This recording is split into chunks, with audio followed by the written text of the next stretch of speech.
አይዞህ አትፍራ ዝምታ ያዋጣኝ ባኪ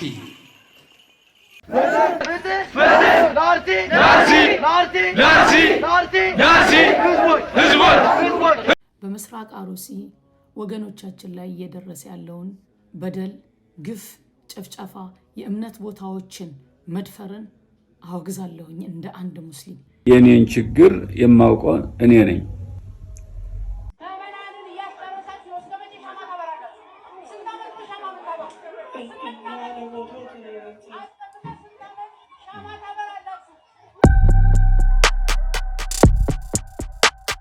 አይዞህ አትፍራ ዝምታ ያዋጣኝ ባኪ ልንገርህ ያዋጣህም ምናልባት በተለያዩ ሰባኪዎች እናንተ ቅዱሳን እናንተ ብሩካኖች አይዟችሁ እየሞትን እንበዛለን ትባሉ ይሆናል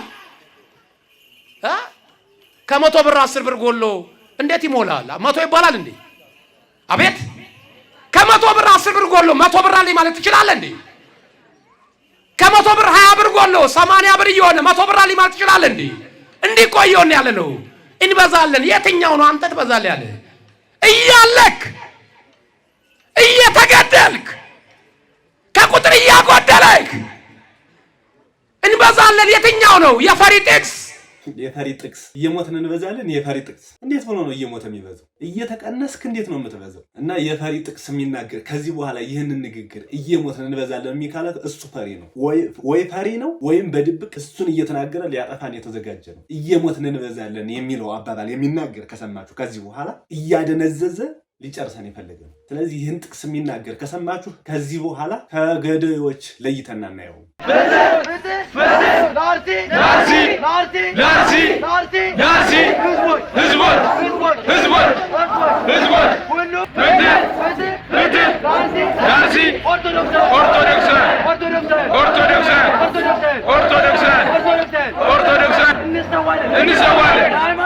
ሃይማኖታችን ድርድር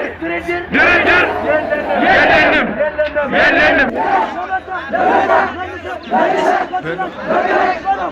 እንግዲህ በተለያዩ የሀገሪቱ ክፍል በባህር ዳር ዩኒቨርሲቲና በሌሎችም ሰላማዊ ሰልፍ እየተካሄዱ ነው ሰላማዊ ሰልፉ መፍትሄ የማያገኝ ከሆነ ወደ ሌላ እርምጃ ከመሄዱ በፊት መንግስት ይህንን ሰምቶ ትክክለኛ መፍትሄ ካላመጣ ለራሱ መዳ ነው የሚሆነውና መፍትሄ ማምጣት ኦርቶዶክስን መብታቸውን ማስጠበቅ ህይወታቸውን መታደግ አለበት እንላለን ይሄ ሰላማዊ ሰልፍ በሀገሪቱ በመለው ምሬትን እየወለደ ይገኛልና ስለ ፍትህ ሃይማኖት ቋንቋ ዘር ሳንል ሁላችንም በእኩልነት መቆም ግድ ይለናል በዚህም ብዙ የተለያዩ የእስልምና እምነት ተከታዮች ከጎናችን ቆመዋል ይህ ነው መሆን ያለበት ፍትህን መጠየቅ በጋራ ነው ፍትህን ለየብቻ መጠየቅ የለበትም ሙስሊሙ ሲጎዳ ክርስቲያኑ ዝም ማለት የለበትም ክርስቲያኑ ሲጎዳ ሙስሊሙ ዝም ማለት የለበትም በተለያዩ የሀገሪቱ ክፍል አሁን በተለይ በባህር ዳር ዩኒቨርሲቲ ሰላማዊ ሰልፍ ተደርጓል በደሴም በሌሎችም ተደርጓል ይህ ሰላማዊ ሰልፍ እንግዲህ የመጨረሻ ሊሆን ይችላል አማራ ክልል ለዚህ ሁሉ ቀውስ የዳረገው በመጀመሪያው ሰላማዊ ሰልፍ ሲደረግ ፍትህ ባለመሰጠቱ ዛሬ ላይ አማራ ክልል ያለበት ደረጃ ይደርስ እና ሳይቃጠል በቅጠል ቶሎ መፍትሄ መስጠትን የመሰለ የለም የኔን ችግር የማውቀው እኔ ነኝ በአሁን ጊዜ በሀገራችን በኢትዮጵያ እየተካሄደ ያለው አረመኔነት የአረማዊነት ስራ እንዲቆም ብዙ ጊዜ ሞክሬ አልተሳካም ምክንያቱም ፈቃድ አልተሰጠም እናገራለሁ ይመልሱታል እናገራለሁ ይመልሱታል ይሄው እስካሁን ድረስ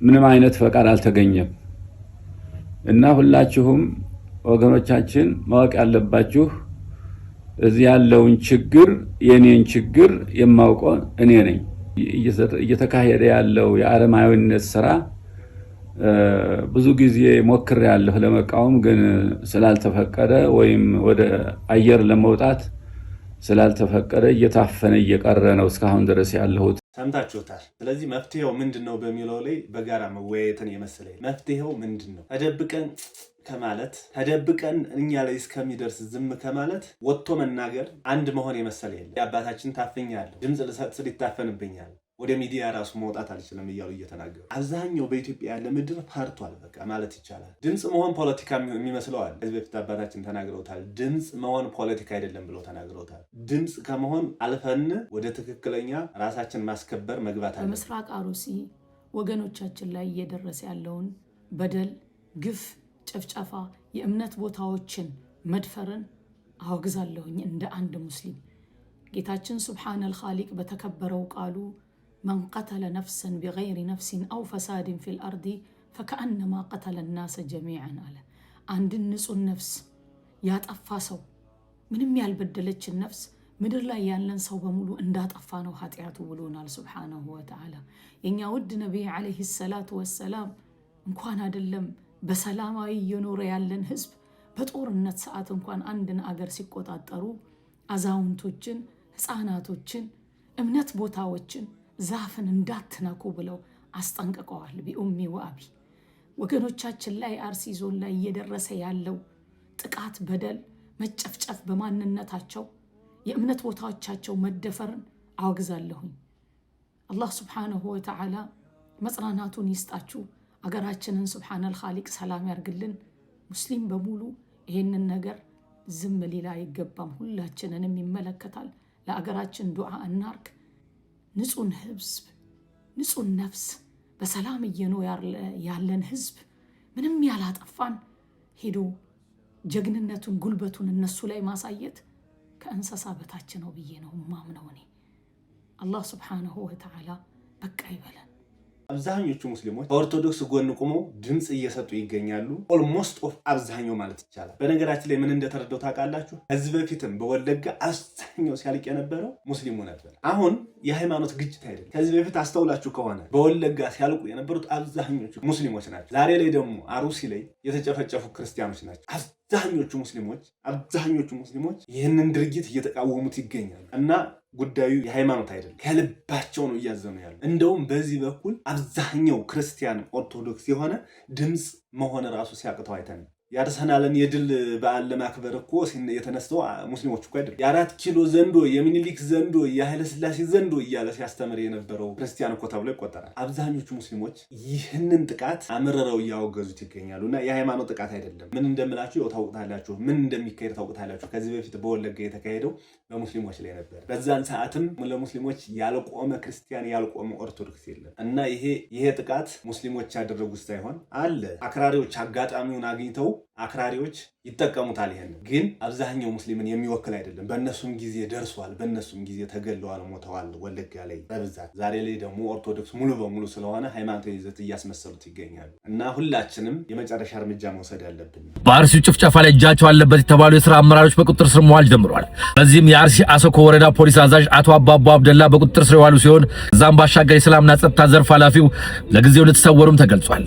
እንዲጠረጠሩበት የሆኑበትም ጉዳይ ከጥቃቱ በፊት 118 ብር ለአንድ ጥይት ራሳቸውን መከላከያ ነው በሚል ያለአግባብ ከገበሬው ገንዘብ መሰብሰባቸው እንዲሁም ከጥቃቱ ጀርባ መኖራቸውን በመጠርጠራቸው ነው። እስር ምን ይሆናል? በቁጥጥር ስር መዋል ምን ይሆናል? ህዝብን ያስጨፈጨፈ፣ በሃይማኖት ጸብ ያስነሳ፣ በብሔር ጸብ ያስነሳ እስሩ ምኑ ነው ለሱ? እስር ምኑ ነው ለሱ? ለምን እርምጃ ይወሰድበት? በሃይማኖት በዘር ንጹሃንን ከ35 ከ53 በላይ ንጹሃንን ያስጨረሰ በቁጥጥር ስር ነው። በቁጥጥር ስር ያለው የህዝብን ድምጽ ያፕ እስከሚል ድረስ ዝም ካለ በኋላ ለመልቀቅ ሊሆን ይችላል። እንዲህ ያሉ ድርጊቶች ለምን ትክክለኛ መፍትሄ ከተወሰደ በሃይማኖት በብሔር በዘር የሰው ልጅ ያጠፋ ነፍሱ ያጠፋ በሃይማኖት በዘር በብሔር የሰው ልጅን ህይወት የቀጠፈ ለምንድን ነው እንደዚህ ያለ እስር ብቻ የሚደረግለት? ለምን ጠንከር ያለ ህግ ወጥቶ አንድ ሰው አንድ ድርጊቱን የፈጸመ እርምጃ ከተወሰደበት ቀጣይም ያንን የሚደግም አይኖርም፣ ግን ይታሰራል፣ ይለቀቃል። ለምንድን ነው ህግ የማይወጣለት? በብሔር በሃይማኖት በዘር ጥቃት ያደረሰን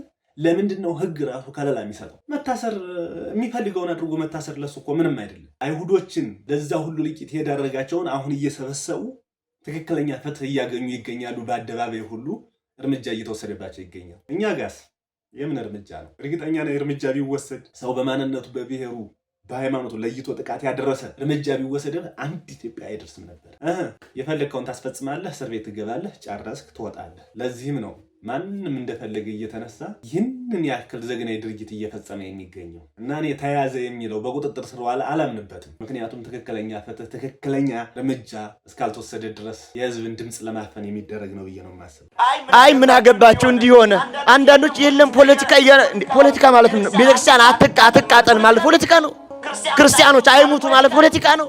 በህልውና ኑሩ ማለት ፖለቲካ ነው። የቤተክርስቲያን መዋቅር ይከበር ማለት ፖለቲካ ነው። አባቶች ይከበሩ ማለት ፖለቲካ ነው። ፖለቲካ ማለት እኮ አንተ ወረድ እኛ እንንገስ ወይም ሌላ ጉዳይ ከሆነ ነው። እኛ ያልነው ኦርቶዶክስ መሆናችን ወንጀል አይደለም ነው ያልነው። ኦርቶዶክስ መሆናችን እንዳንኖር አያደርግም ነው ያለነው። ቤተክርስቲያን የጥቃት ማዕከል ሁናለች። ሳትገፋ ሳትበድል ወራሪ ዘራፊ ተደርጋለች። ስሟ ጠልሽቷል። ምንድነው በደሏ? ሳትበድል ለምን ሆነች ነው ጥያቄያችን። አብዛኛው ካያችሁ ስለ ፍትህ ስትናገር ፖለቲካ የተናገርክ ይመስለዋል። ከዚህ በፊት ኢትዮ ማትሪክስ ነው የሚባል የታገቱት ሰዎች ለምን ድምፅ አትሆንም ሲባል እኔ ፖለቲካ የለውበትም ብሏል። አያችሁ አስተሳሰብ እስከዚህ ድረስ ነው። ስለ አንድ ሰው መብቱ ተከብሮ ሰብአዊ መብቱ ተከብሮ እንዲኖር መከራከር ፖለቲካ ነው ብሎ የሚያወራል እስከዚህ ድረስ ነው። እኛው ጋር እዛው ኦርቶዶክሱ ጋር ሆኖ ስለ ሃይማኖት ድምፅ ስትሆን አትግደሉን የሚል ድምፅ ስትሆን ፖለቲካ ነው የሚላል። ፖለቲካ ታውራ ዝም በል። ነገ ላይ መጥቶ አንተንም ይለበልብሃል። ለራስህ አይደለም መፍራት ያለብን እንደ ህዝብ። እኔ ላይ ስላልደረሰ አይደለም መጮህ ያለብን። አሩስ የሚኖረውም ሰው አዲስ አበባ የሚኖረውም ሰው እኩል ህይወት ነው ያለው። ስለ ፍትህ ስንጠይቅ ስለ ፖለቲካ እያወራን አለመሆኑን አብዛኞቹ መረዳት አለባችሁ። እናንተም ዝም ያላችሁት ስለ ፖለቲካው ፈርታችሁ ነው። ፖለቲካና ሰብአዊ መብትን ፍትህን ለይታችሁ ማወቅ አለባችሁ። ላይክ ማድረግ እኮ የሚፈራል። ስለ ፍትህ ስጠይቅ ላይክ ማድረግ የሚፈራል። እስከዚህ ድረስ ነው ፍርሃት። ምንም ቢባል ታሪክ አለ። አውድማ ወይም ውድማ ካወቃችሁ ሁለት ሰዎች ምርቱን ሊጠብቁ ይተኛሉ ገለባው ውስጥ። የአንዱን እግር ጅብ ይበላዋል። ጓደኛው ተነስቶ ምንድነው የሚጮኸው ሲለው ተው የኔን እግር ጅብ እየበላው ነው፣ አንድ እግሬን ጅብ እየበላው ነው የሚባል ተረት አለ። አንድ እግሩን ሲጨርስ ሙሉውን ወደ ሆዱ ላይ እስከ ነፍሱ እንደሚጨርሰው አላወቀም። ያኛውን ሲጨርስ ያኛውን እንደሚደግመው አላወቀም። እና አብዛኞቻችን ያለንበት ደረጃ ይሄ ነው። እነዛኞቹ ሲያልቁ ተዋቸው፣ ፖለቲካ ነው አታነካኩኝ የምትል ከሆነ ነገ ቀስ ብሎ አንተን ይነካሃል። እና ስለ ፍትህ መቆም ፖለቲካ አይደለም። ደንቆሮ ፖለቲከኞች አሉ። ፖለቲካ ሳያውቁ ፖለቲካ ብለው ይህን ስለተናገርክ ብቻ ፖለቲካውን የነቀፍክ የሚመስላቸውም አሉ። እነዛ ማይንዳቸው የተበላሸ ስለሆነ አንዲ ምንም ማድረግ አይቻልም። ግን ስለ ፍትህ ቁሙ። የፈለጋችሁን ተሰቃዩ፣ የፈለጋችሁን ታሰሩ እና እኩል ስለ ፍትህ መቆም አለብን። እኛ የእንጀራ ልጅ ነን። ኢትዮጵያ ውስጥ በአሁኑ ሰዓት ኦርቶዶክስ የእንጀራ ልጅ ነች። ይሄ ግልጽ እኮ ነው፣ የሚታይ ነገር ነው። ተገፍታ የምትኖር ሃይማኖት፣ ርስቷ የሚነጠቅ ሃይማኖት፣ ካህናቶቿ በአደባባይ በጥፊ የሚመቱባት፣ በድንጋይ እየተቀጠቀጡ የሚገደሉባት ኢትዮጵያ ውስጥ በመሰረትናት ሀገር አብረን ባቆምናት ለመጀመሪያ ጊዜ ወደ ኢትዮጵያ የገባው ኦርቶዶክስ ዛሬ ላይ ፍትህ ተነፍጓት ልጆቿ በየአደባባዩ በየቦታው ነፍሳቸውን እያጡ ይገኛሉ። የእንጀራ ልጅ አይደለን፣ ባዕዳንን ሌላ ፍጥረት ነው የመሰልናቸው። ለምን ሁሉም እንደተነሳባት በቤተ ክርስቲያን ላይ ምን እንደሆነ ምክንያታቸው አናውቅም። ፍትህን ስለምጠይቅ ነው በነገራችን ላይ። ለዛም ነው የማንወደደው። በአንድ ሀገር ውስጥ የእንጀራ ልጅ ነን። ፍትህ ስንጠይቅ የአርሰናልን ትደግፋላችሁ ስቴዲየም ብሎ የሚያስተባብሩባት ሀገር ላይ ነው ያለን። መጀመሪያ ፍትህ ይቀድማል ሁሉም ነገር ከመሆኑ በፊት። አባቶች ፍርሃት በእናንተ አያምርም። እንዴት አይፍሩ? ይህ ህይወት እኮ ያጓጓል። አሁን ደግሞ በደንብ ያጓጓል። 160-170 ሚሊዮን ብር የሚገመት ቤት ውስጥ እየተኖረ ጥይት በማይበሰው መኪና ውስጥ ከተማ ከከተማ እየተሽከረከም ከተማ ውስጥ የምትመረቋን ቤተ ክርስቲያን ባርኮ ለመክፈት 60-70 ሺህ ብር አበል እየተከፈለኝ እንዴት አያጓጓኝ? መኖር ያጓጓኛል። ሞትን ልደፍር አልችልም። ሞትንም ደፍሬ ሄጄ እንደዚህ በማንነታቸው ክርስቲያን ናችሁ ባለማተቦች ናችሁ ተብለው ተመርጠው በተገደሉት ቤተሰቦች መሃል ሄጄ እግዚአብሔር ያጽናችሁ፣ ይህ ሞት የክብር ሞት ነው ብዬ በቃለ እግዚአብሔር ልባቸውን ሞልቼ በቃለ እግዚአብሔር ልባቸውን አጽንቼ እንዴት እመለ ሞት ባያስፈራቸውማ እስካሁን ይሄ ሁሉ እያለቀ ዝም አይሉም ነበር። ፍትህን ያረጋግጡ ነበር፣ ያስከብሩ ነበር። እኛን ለምን አትሄዱም የምትሉት እናንተ ወጡና እንሂድ ያሉ አሁን አብርሃም ብቻ ናቸው። 120 ሚሊዮን ከሚኖር በቤት የሚመላለስ ሰው እንዴት ሞት የማይፈረው ወይ ምስር የማይፈረው? ለዛውም እኮ ፍትህን ጠይቆ መታሰር ነው ያስፈራው። እኛ መንግስትን ገልብጥ አላልንም፣ በመንግስት ላይ ተቃውሞ አንሱ አላልንም። ፍትህን እንጠይቅ ላላኮ ነው። ይሄ አብዛኛው የማይወጣው እኮ የሚያስተምሩን ሰማዕት ምን እያሉ የሚያስተምሩን ለደሞዛቸው እንደሆነ እንጂ ምዕመኑን ከልባቸው እያስተማሩ እንዳልሆነ አሁን አንዳንዶቹ እየገባን ነው። ድምፅ ያልሆኑ እኮ አሉ እስካሁን። ስለዚህ መኖር አጓጉቷቸው ነው የተወሉ። አብዛኞቹ አርቲስቶች አብዛኛው ምዕመን በዚህ ያልተቃወመ የለም። ኮንሰርታቸውን እየዘጉ እነ ታደለ ሮባ እነ ሳሚዳን እና ሌሎችም ከዚህ ግን ከምዕመኑ አባቶች ግን ያልተናገሩ አሉ እስካሁን። እንደ ህዝብ ልጅነቴና እንደ ኦርቶዶክስ እምነት ተከታይነቴ ገኔ ላይ የደረሰው ሀዘን የኔም ሀዘን ነው። ስለዚህ ኮንሰርቱንም አልካፈል መሆኑን አሳውቃለሁ። የራሄል ጌቱ ንግግር ነው። እስካሁንም ሳሚዳን፣ ታደለ ሮባ እንዲሁም ራሄል ጌቱ በዚህ ኮንሰርት እንደማይሳተፉ አድርገዋል። አብዛኞቹ ተቃውመዋል። አስመሳዮች ግን ያልተቃወሙ አሉ እስካሁን። በየገዳማት ስር የሚሯሯጡ እስካሁን ድምፅ ያልሆኑ ፍትህን መጠየቅ ነውር የመሰላቸው አንድ እንሁን እነሱን ትተን እኛ አንድ እንሆን። በዛን ሰዓት የዛን ሰዓት ራሳችን እናስከብራለን። ኦርቶዶክሶች አንገታቸውን ይሰጣሉ ሲባል ለሃይማኖታቸው እንጂ ለገዳዮቻቸው አይደለም፣ መሆንም የለበትም። በተሳሳተ አረዳድ የምትረዱ ወገኖች ስላላችሁ ማለት ነው። እውነት ነው፣ ገዳይህ ስጋህን እንጂ ነፍስህን አይገድለውም። ነገር ግን ስጋህ አስፈላጊ ነው። አስፈላጊም ስለሆነ ነው ነፍስና ስጋ አብሮ የተፈጠረው ማለት ነው። ምክንያቱም ሃይማኖትህን የምታስረክበው ሀገርህን የምታስረክበው ትውልድ ያስፈልግሃል።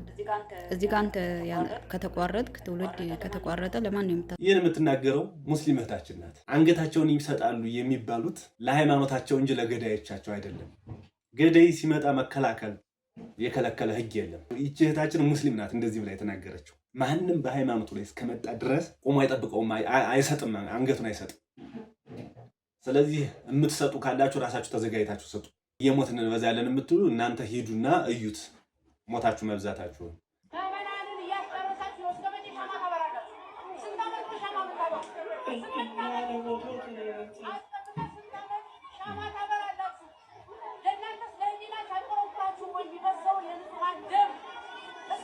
እሳቸው እንደማንኛውም ክርስቲያን ናቸው።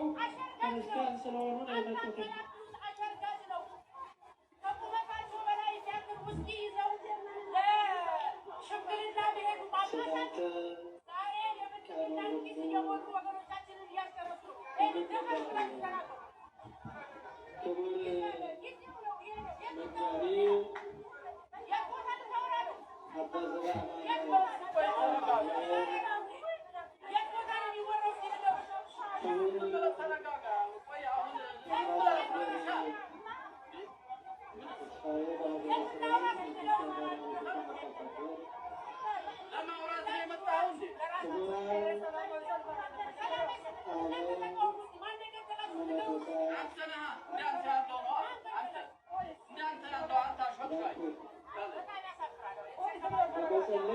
እየሰማችሁት ነው። ተቃውሞውን ባሰማ እንግዲህ ተቃውሞ አታሰማ እያሉት ነው። እንዴት እንደሚናገረው ሰምታችሁታል፣ አይታችሁታል። የሚናገረውን ሰው ብናየው ደስ ይላል። አፈላልጌ ያመጣላችኋለሁ። በነገራችን ላይ ይሄንን ቪዲዮ እንደምንም ብዬ እንዳንተ ያሉት ነው የገደሉት ይላል። ተቃውሞ ስላስነሳ አታንሳ ድምፅ ነው። የመጨረሻ ምሬቱን ሲገልጽ እንዲገልጽ አላደረጉትም። መጠያ መሸሸያ ቤተክርስቲያን ነበረች። አሁን ግን ያ እንዳናደርግ እያደረጉን ነው። እንዳንተ ያሉት ናቸው የገደላቸው ብሎ መለሰለት። ይህን ቪዲዮ እንደምንም ብዬ አፈላልጌ ያመጣላችኋለሁ። ላይክ ኤንድ ሰብስክራይብ እያደረጋችሁ ሀሳብ ሸር እናድርግ። አንፍራ፣ ፈርተን የትም አንደርስም። ፈሪ ፈራና ጉድባ ቢገባ ጆሮውን በለው ያይጥቀበኛ ቄጡን ደገመው የባብ ሸረኛ የተባለው ለዚህ ነው። ከቀበሮ ጉድጓድ ብትገባ ፈሪ ከሆንክ ማንም አይምርህም። ደፋሮች ናቸው አስከብረው የሚኖሩት። እና ላይክ ኤንድ ሰብስክራይብ እያደረጋችሁ የዩቲዩብ ቻናል ቤተሰብ እንሆን። ፍትህን በጋራ እንጠይቅ። አመሰግናለሁ።